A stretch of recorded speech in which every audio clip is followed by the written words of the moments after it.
notre ministre de l'enseignement supérieur, son problème est toujours syntaxique. Il vous rappelle comment est-ce qu'on devait écrire telle phrase, comment on aurait dû se faire, alors que news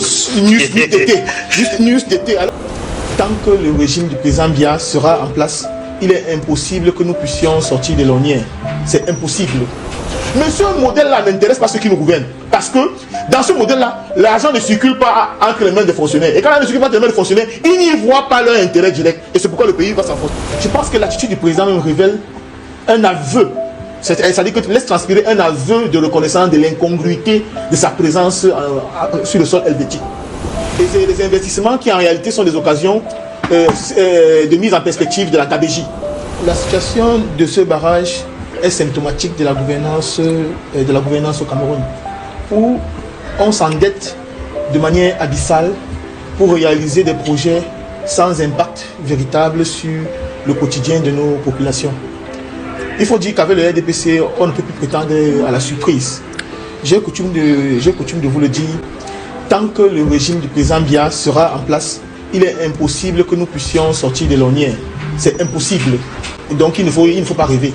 Cela vaut pour le projet de cela vaut pour ce projet que pour tous les autres. Si vous prenez le projet de l'Ombi que vous avez bien cité à l'entame de votre propos, si vous prenez le projet de l'autoroute que vous avez cité, c'est la même chose. Si vous prenez tous les autres barrages qui ont été construits dans ce que nous appelons, on appelle les projets structurants, vous vous rendez compte de ce qu'ils sont. C'est-à-dire que les fruits n'ont pas tenu la promesse des fleurs. Ce qui était attendu comme capacité de production n'a jamais été atteint sur aucun de ces barrages-là. Et c'est des investissements qui en réalité sont des occasions de mise en perspective de la KBJ. Je m'explique, Duval. Lorsque vous voyez l'essentiel de nos projets, ils sont surfacturés. Parce que le prix du mégawatt d'électricité selon la Banque mondiale est largement en deçà de ce que nous observons au Cameroun. Quand vous entendez 35 milliards pour 15 mégawatts d'électricité, nous sommes largement au-delà du prix fixé par la Banque mondiale. Parce que la Banque mondiale, en fonction des régions, on peut aller de 1,76 million de dollars jusqu'à 4 millions en fonction des régions. Mais chez nous, ça explose toujours. C'est-à-dire que vous-même, vous avez parlé des avenants. On commence une affaire. Oui, mais maître, les avenants ne sont pas toujours une matérialisation, on va dire quoi, des surfacturations ou des détournements. Les avenants peuvent intervenir lorsqu'il y a des contraintes, par exemple géotechniques, ou bien lorsqu'il y a d'autres éléments qui sont des éléments de normes qui sont entrés dans le champ de la réalisation du projet pendant qu'il est en cours. Je vous précise que lorsque on engage un chantier, il y a des études préalables qui sont menées, oui. Il y a des études qui sont menées. Ouais. Et il y a des... C'est-à-dire que le coût des travaux est également évalué. Oui. Mais lorsque vous avez une explosion du coût des travaux, vous avez du mal à croire qu'il s'agit de ces questions, des questions liées à l'environnement du projet qui peuvent justifier une telle explosion des coûts. Ouais. Donc vous comprenez qu'il y a une espèce de malice. Quand vous voyez par exemple chez nous, ça pose même comme je disais pour la gouvernance, ce stylo habille que vous achèterez par exemple à 100 francs. Ouais. Lorsque vous voyez l'autre mercurial, on vous dira qu'il coûte 1000 francs. Ouais. Vous n'avez pas me dire que dans une telle hypothèse, c'est totalement l'ignorance du marché par tous ceux qui nous gouvernent. Encore que lorsque vous achetez en grande quantité, il y a une incidence sur les coûts, ça ne coûte plus 100 francs, c'est beaucoup moins que cela. Donc de manière générale, ce projet, c'est-à-dire que le projet du barrage de Meking pose structurellement le problème même de la capacité de ceux qui nous gouvernent à pouvoir mener des projets dans l'intérêt supérieur de la nation. Donc on ne peut plus regretter. Dans des domaines parfois pointus, nous n'avons pas toujours toute l'expertise qu'il faut, ou bien on ne recherche pas l'expertise qu'il faut, parce que nous sommes parfois dans l'incapacité de taire nos différents pour pouvoir sauvegarder l'essentiel. Nous avons des Camerounais qui sont spécialisés dans le domaine minier, mais qui parfois ont des opinions qui sont contraires, par exemple, à celles que partagent les opinions politiques. Les opinions politiques, bien sûr, les opinions politiques qui sont contraires à celles de ceux qui nous gouvernent. Alors, au lieu de taire par exemple les différents politiques pour un instant, lorsqu'il s'agit de l'intérêt de la nation, ceux qui nous gouvernent vont dire niet. Vous vous souvenez, on raconte souvent l'histoire même de l'affaire Bakassi, que c'est de l'extérieur que le professeur Kanto a été suggéré au gouvernement de la République du Cameroun pour qu'il soit intégré dans l'affaire Bakassi et qu'il vienne là où le Cameroun où nos exceptions préliminaires avaient été balayées du revers de la main. Il est revenu celui qui a remis le dossier en selle. Parce qu'au départ, on refuse souvent de faire avec ceux qui ont la capacité de nous aider. Aujourd'hui, par exemple, il y a un Camerounais que moi j'ai découvert à travers les médias, à travers la presse et les réseaux sociaux, qui est le docteur Baré Anyumsi. Je vois des écrits qu'il fait, par exemple, dans sur les questions minières. Sur les questions minières. Lorsque vous le lisez, lorsque vous le lisez, vous êtes impressionné par la profondeur de son expertise. Et vous vous demandez pourquoi est-ce que des gens comme ceux-là, quand il y a des dossiers de ce type-là, ne sont pas sollicités. Il y a, comme je l'ai dit à l'entame, c'est une question d'abord de patriotisme. Si vous n'aimez pas votre pays, si vous ne savez pas penser l'intérêt général, vous aurez beau être le plus grand diplômé de l'histoire de l'humanité, ça ne servira à rien.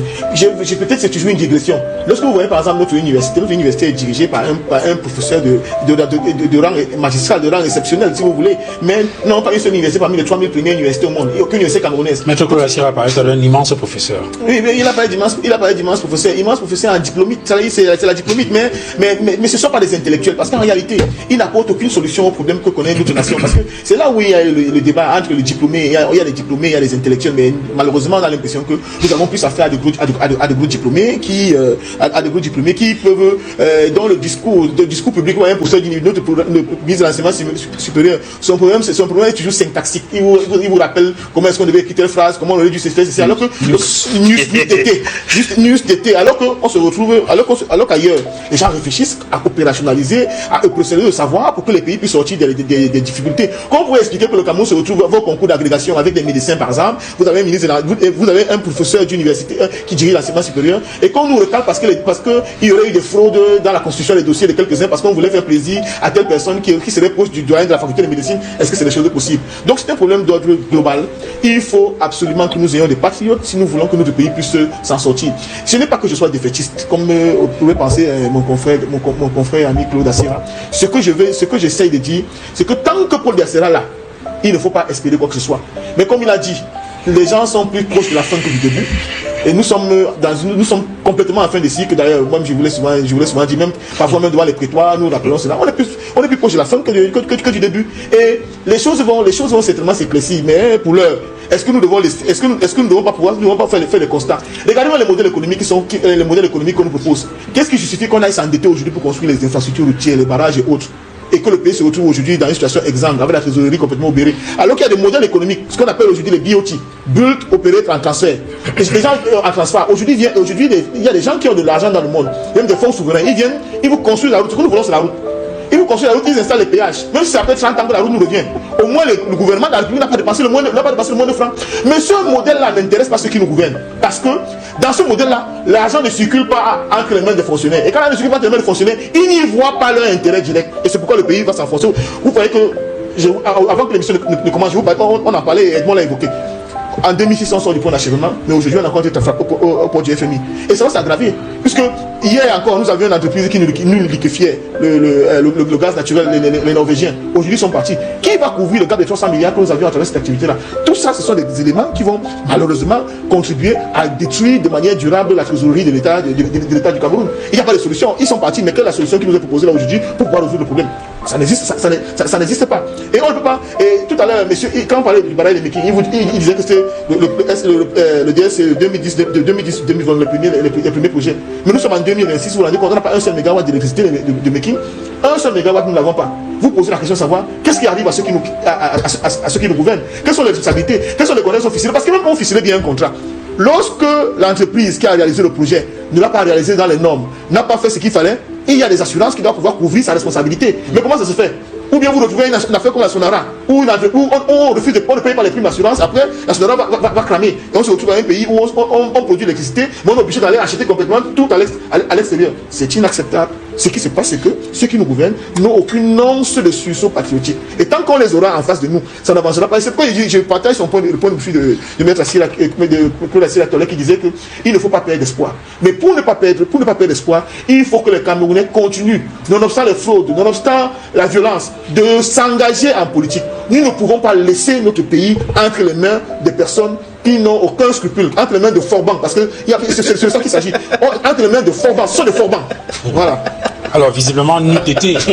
C'est donc les pluies de 2022, traînant les inondations qui ont bloqué, créé des soucis techniques qui ont bloqué le fonctionnement. Il a produit 11 mégawatts durant 2-3 ans. C'est pas qu'il n'a jamais fonctionné. Il a quand même fonctionné avant d'être à l'arrêt complet. Bon, il faut rectifier cela. Maître Ngouanan le disait tout à l'heure. Ça, vous l'avez coupé. Si vous dites que ça a été opérationnel, une question se pose, c'est de savoir pourquoi est-ce que ça a arrêté de fonctionner. Lorsqu'on monte un projet, on prévoit les aléas. Vous ne pouvez pas dire que la pluie, les inondations et autres. Lorsque vous montez un projet comme celui-là, c'est des expertises qui sont requises. Il y a des simulations qui sont faites, il y a des plans en 3D. Tout ça est mis en perspective pour pouvoir résoudre ce type de problème. Vous ne pouvez pas vous lever un matin et croire que c'est un coup de bâton magique. Est-ce que nous avons financé notre électricité? Quel est le type de contrat qu'on a mené? Pourquoi c'est l'État qui se retrouve aujourd'hui en train de répondre de la responsabilité de l'entreprise qui a construit? Quelles sont les garanties que l'entreprise a offertes? Parce que quand vous faites un projet de cette envergure-là, il faut qu'il y ait des garanties que vous nous offrez sur l'utilisation que vous aurez de la... Tout à fait. Permettez de terminer. La justice qu'il a été révoqué. En fait, je ne conteste pas sa révocation. La tardiveté de la révocation. Okay. Il y a eu une révocation tardive. Et lorsque vous êtes un mauvais manager et que vous avez posé des actes d'une certaine gravité, vous savez que le temps ne répare pas de tels actes. Un magistrat, par exemple, c'est quelqu'un qui doit agir dans la plus extrême dignité, en toutes circonstances. S'il a accepté de se vendre, par exemple, dans le cadre d'une affaire, il n'y a pas de raison que demain, on lui donne la possibilité de rendre une décision dans une affaire semblable. C'est de ça qu'il est question. Alors, donc, vous voyez, les magistrats, par exemple, des gens vont être dans une affaire, on va vous dire quand get, Covid get, on va vous dire une querelle des choses qui n'ont ni tête ni queue. Mais cette personne reste en fonction, quand tu donnes des ordres aux gens, on a l'impression qu'il s'agit d'une prime à la mauvaise foi. Donc, quand il parle de promptitude de la sanction, c'est du pur droit pénal. Il faut absolument, lorsque les gens ont commis des fautes, que ces personnes-là soient sanctionnées. Quand vous voyez par exemple parler de métiers, on parle de malgouvernance, pendant qu'on se plaint, vous avez vu qu'il y a un appel d'offres qui a circulé pour les véhicules du directeur général d'une entreprise qui ne produit pas un seul mégawatt d'électricité. Est-ce que c'est peut être raisonnable dans un pays normal? Il y a des procédures ici qui ont eu lieu au Cameroun où un individu est supposé avoir vendu un terrain à une personne alors qu'au moins il vendait le terrain, il se trouvait, je ne sais pas, en France ou bien dans quelques pays que ce soit. Et un jour, on s'est on veut lui opposer l'acte de vente en question qui a été fait de manière frauduleuse. Il revient avec son passeport, avec les visas qui y sont. Il démontre qu'au jour où on signait cet acte, moi je n'étais pas au Cameroun. Je n'étais pas au Cameroun, donc je ne peux pas avoir signé l'acte en question. Peut-être vous me direz que c'est caricatural, mais je veux dire une chose, c'est que quand on parle de faux dans un acte, il y a deux dimensions. Il y a ce que nous appelons en droit l'instrumentum et le négocium. L'instrumentum, c'est le support sur lequel l'acte est rédigé. Le négocium, c'est le contenu de l'acte. Donc le faux peut être le support, peut porter sur le support ou bien sur le contenu de l'acte. C'est comme ça en théorie juridique. Alors, quand je parle de l'instrumentum, il peut arriver que pour un certain type d'acte, vous ayez un type de papier spécial que vous utilisez. Lorsque par exemple ce papier n'est pas utilisé, lorsque vous l'avez en main, les spécialistes l'ont en main, vous dites que non, ça c'est un acte faux, parce que le support n'est pas celui que nous utilisons souvent. Ça donc c'est faux par rapport à l'instrumentum. C'est le cas par exemple des billets de banque. Par exemple des billets de banque, par exemple. Il y a maintenant le négocium qui est le contenu de l'acte. Vous ne pouvez pas être en Suisse et vous dites que vous signez un acte à Yaoundé. Le contenu de l'acte ne traduit pas la réalité. Donc vous comprenez donc je disais donc, que le négocium qui est le contenu de l'acte traduit une réalité autre que celle qui nous est servie. Et n'oubliez pas que le siège des institutions, c'est Yaoundé dit la Constitution. Le siège des institutions, c'est Yaoundé. Là où le président doit théoriquement prendre les actes, ça se trouve... C'est l'article 1, alinéa 8. De la Constitution. Le siège des institutions se trouve à Yaoundé. Et je pense que l'attitude du président même révèle un aveu. C'est-à-dire que laisse transpirer un aveu de reconnaissance de l'incongruité de sa présence sur le sol helvétique. Vous comprenez? Parce que lorsqu'il est en Suisse et qu'il signe côté Yaoundé, parce qu'il dans son fort intérieur, il sait qu'il ne doit pas s'y trouver et que c'est à Yaoundé qui doit être au moment de prendre les actes qui concernent la vie de la nation. Donc, de mon point de vue, sur le plan de la pure technique juridique, c'est des actes qui sont faux. C'est faux parce que le contenu de l'acte est contraire à la réalité. Or, l'acte doit, lorsque vous prenez un acte juridique, même quand vous signez un contrat, comme disait tout à l'heure on précise le lieu où vous avez signé le contrat. Fait à Douala, le fait à... C'est précisé. Et c'est-à-dire que cette défaillance sur le lieu de signature peut donner lieu à un important contentieux dans les relations de droit privé. C'est peut-être qu'aujourd'hui, personne n'a intérêt. Et comme dans un système où les gens ne font pas valoir les droits qui sont les leurs avec la véhémence qu'on peut attendre.